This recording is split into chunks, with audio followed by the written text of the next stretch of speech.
యేసు రక్తమే జయం పరిచర్య. ప్రియ రక్షకుడైన యేసుక్రీస్తు నామమున ఈ ఉదయకాలమున మీ అందరికి శుభములు కలుగునుగాక. దేవా, నా యందు శుద్ధ హృదయము కలుగు చేయుము, నా అంతరంగములో స్థిరమైన మనసును నూతనముగా పుట్టించుము అని దేవుని వాక్యం సెలవిస్తుంది. నా ప్రియ సహోదరి సహోదరులారా, ఈ వాక్యమును మనం ధ్యానించినట్లయితే మనము కూడా ప్రతిరోజు ఈ విధంగానే దేవుని చెంత మనం మొరపెట్టాలి. నీ సన్నిధిలో నుంచి దేవా నన్ను త్రోసివేయకుము, నీ పరిశుద్ధాత్మను నా యొద్ద నుండి తీసివేయకుము, నీ రక్షణ ఆనందము నాకు మరలా పుట్టించుము, సమ్మతి గల మనస్సు కలుగు చేసి నన్ను దృఢపరచుము అని కీర్తనకారుని వలె దేవుని యొద్ద నీవు ప్రాధేయపడి ప్రార్థించాలి. కొంతమంది అయితే ప్రార్థిస్తున్న ప్రార్థన ఒక రకంగా ఉంటుంది, ఇతరులకు బోధిస్తున్న విధం ఓ రకంగా ఉంటుంది, వారి యొక్క జీవన శైలి మరో రకంగా ఉంటుంది. అలా కాకుండా ఏదైతే నీవు ప్రార్థిస్తావో, ఏదైతే నువ్వు ఇతరులకు బోధిస్తావో అదే నీవు జీవించే విధంగా నీ జీవన శైలి ఉండేలా నీవు జాగ్రత్తలు తీసుకోవాలి. ఉదాహరణకు నేను పరిశుద్ధంగా ఉండాలి, నేను పరిశుద్ధంగా నా చూపులు ఉండాలి అని నువ్వు ప్రార్థిస్తూ నీ చూపులు వ్యర్థమైన వాటిని చూడకుండా, ఆలోచించకుండా జాగ్రత్తలు తీసుకోవాలి కూడా. నీ ఒంటరిగా ఉన్న సమయంలో పరిశుద్ధత కలిగి జీవించాలి.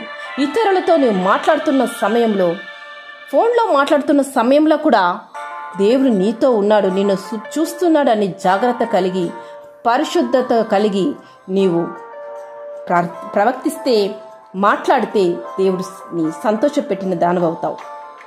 అలా కాకుండా సమయాన్ని నువ్వు వ్యర్థపరుస్తూ ఇష్టం వచ్చినట్లు నువ్వు మాట్లాడుతూ ఇష్టం వచ్చిన నువ్వు వ్యవహరిస్తూ ఉన్నట్లయితే పరిశుద్ధాత్మని దుఃఖపరిచిన దానవవుతావు. అలా కాకుండా నీ ఆత్మీయతను ఎన్నడూ నువ్వు కోల్పోకూడదు. నీ పరిశుద్ధతను ఎన్నడూ ఎట్టి పరిస్థితులను ఈ తుచ్చలమైన వాటి కొరకు నీవు వినియోగించి విడిచిపెట్టకూడదు. ఆ పరిశుద్ధ దేవుని నీవు ఆశిస్తున్న నీవు, ఆ పరిశుద్ధ దేవుని కోరుకున్న నీవు, ఆ పరిశుద్ధ దేవుని ప్రేమిస్తున్న నీవు ఈ తుచ్చలమైన వాటి కొరకు నిన్ను నీవు అర్పించుకొనకూడనే కూడదు.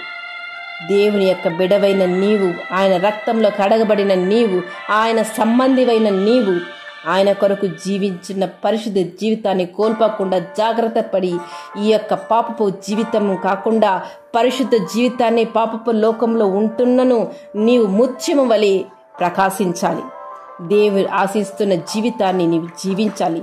నీ ఆత్మీయతను భంగపరచు విధంగా పాపాన్ని, సాతాను ఎట్టి పరిస్థితులను నీకు దగ్గరగా చేస్తున్నాను వాటికి దాసోహం కాకుండా జాగ్రత్తతో నీవు పరిశుద్ధత కలిగి జీవించినట్లయితే దేవుని బిడ్డవై నీవు ఆత్మ సంబంధంలో ఎదుగుదువు, మెరుగుపరచబడుదువు. ఆమేన్. యేసు రక్తమే జయం పరిచర్యలో మీ సహోదరి. God bless you.